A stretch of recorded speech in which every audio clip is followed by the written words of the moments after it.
Shalom, selamat pagi Bapak Ibu Saudara yang dikasihi Tuhan Yesus.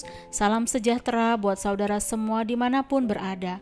Saya mengajak kembali Bapak Ibu Saudara untuk bersaat teduh dan berdoa dalam renungan penuntun kehidupan setiap hari. Kiranya damai sejahtera dan sukacita oleh Roh Kudus senantiasa melimpah dalam hati dan kehidupan kita semua. Sebelum memulai segala sesuatu, mari kita siapkan hati dan pikiran kita untuk menerima firman Tuhan yang akan menjadi penuntun dalam kehidupan kita sepanjang hari ini. Tema penuntun hari ini adalah belajar melatih diri.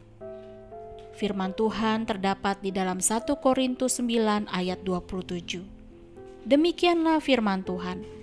Tetapi aku melatih tubuhku dan menguasainya seluruhnya, supaya sesudah memberitakan Injil kepada orang lain, jangan aku sendiri ditolak. Saudaraku yang dikasihi Tuhan Yesus, pagi hari ini kita akan belajar dari Paulus. Kalau kita mempelajari kisahnya di dalam Alkitab dalam Perjanjian Baru, Paulus bisa dikatakan sebagai salah satu rasul yang sangat menonjol dalam pertumbuhan imannya kepada Kristus. Setelah dia mengalami pertobatan, kita melihat melalui firman Tuhan bahwa dia begitu maju pesat dalam menghidupi kelahiran barunya.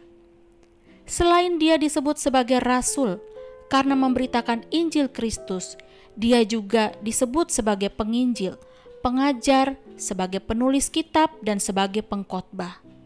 Namun ia tetap mempunyai kesadaran, yaitu bahwa keberhasilan dalam pelayanan menjadi tidak berarti kalau tidak dapat menjaga hidup kita dengan benar.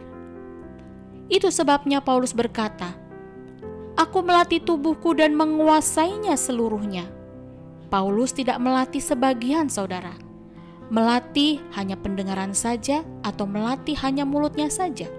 Tetapi katanya seluruhnya, agar sesudah aku memberitakan Injil kepada orang lain, jangan aku sendiri ditolak.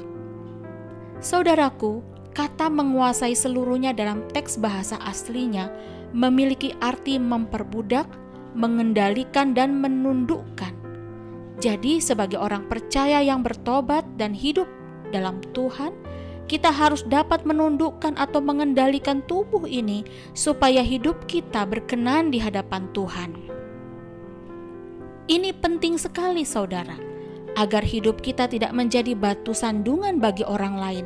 Seperti kata Paulus, supaya sesudah memberitakan Injil kepada orang lain, jangan aku sendiri ditolak.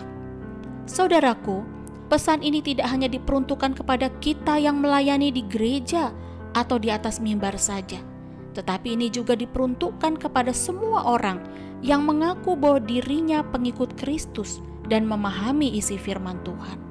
Seperti yang tertulis dalam 1 Yohanes 2 ayat 6, barang siapa mengatakan bahwa ia ada di dalam Dia, ia wajib hidup sama seperti Kristus telah hidup. Jadi saudaraku, pelayanan kita yang sesungguhnya adalah pelayanan di mana cara hidup kita harus sama, selaras, sejalan dengan firman Tuhan. Seperti halnya Paulus menyatakan bahwa dirinya berjuang untuk dapat menguasai seluruh tubuhnya dari keinginan-keinginan yang bertentangan dengan kehendaknya Allah. Apakah kita mampu? Dengan kekuatan sendiri memang kita tidak mampu, saudara. Tetapi marilah kita semua yang menyebut bahwa kita adalah pengikut Kristus, melayani Kristus, mulai harus berlatih untuk membiasakan diri hidup dalam tuntunan Roh Kudus, tidak lagi membiarkan daging menguasai kita terus-menerus. Karena inilah perjuangan kita sebagai orang percaya, bahwa hidup kita bukan untuk diri kita lagi, tetapi untuk Tuhan. Amin. Mari kita berdoa. Tuhan Yesus, terima kasih untuk firman-Mu pagi ini yang telah mengingatkan kami bahwa sesungguhnya untuk menjadi pengikut-Mu, kami wajib untuk hidup sama seperti Kristus telah hidup. Kiranya Roh Kudus-Mu menolong kami dalam berjuang menaklukkan keinginan diri kami seluruhnya dalam kehendak Tuhan. Di dalam nama Tuhan Yesus kami berdoa. Amin.